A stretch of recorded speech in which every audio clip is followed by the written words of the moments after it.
Bonsoir à tous, chers auditeurs et auditrices de Monsieur Geek et de Monsieur Ciné. Nous sommes de retour, du moins Monsieur Ciné, donc qui est moi, pour vous faire une petite critique de film. Donc là, je sors de Silence, le nouveau film de Martin Scorsese.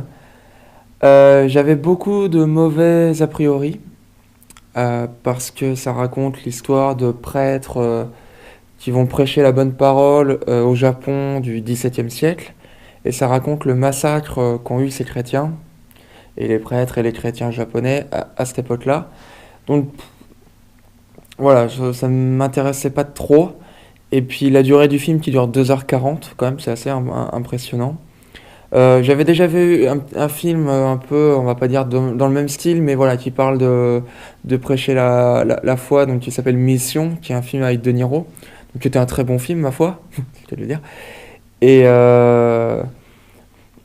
et du coup, voilà, j'avais un peu peur de voir la même chose, mais on va dire que ça se rapproche dans le thème, mais ça n'est pas du tout ça. Et voilà, je viens de me prendre un peu une claque dans la gueule parce que c'est quelque chose qu'on ne s'attendait pas comme ça. Il y a des scènes assez violentes, très peu, mais il y en a quand même. Et puis le thème est vraiment très très fort.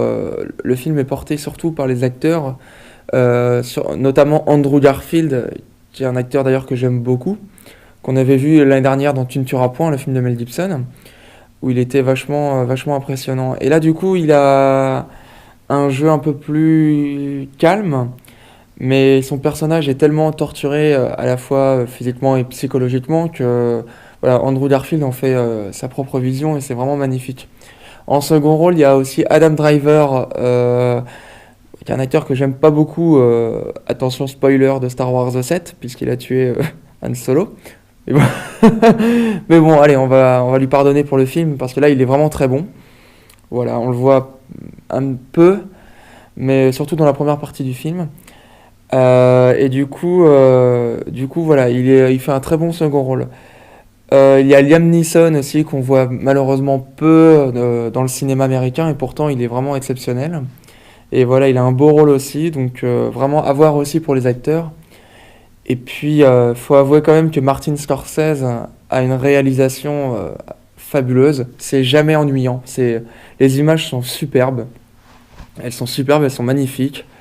Même les scènes dures, elles ont, je sais pas comment expliquer ça, mais elles ont un certain charme en fait. Elles permettent de dénaturiser un peu cette violence et nous met quand même des choses assez incroyables dans les yeux. Et voilà, et c'est pour ça que Scorsese est pour moi un des plus grands réalisateurs. Et je fais un peu mon mea culpa d'avoir douté pour ce film-là. Et du haut de ses, alors je sais plus quel âge il a, 73 ans, 74 ans, je crois.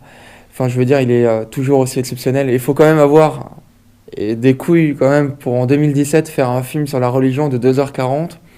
Et pourtant, ça marche. Et voilà, c'est un film exceptionnel à voir, vraiment.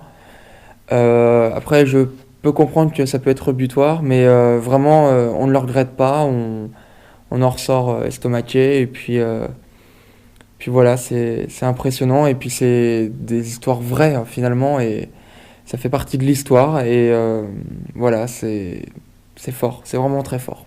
Merci à tous et à bientôt.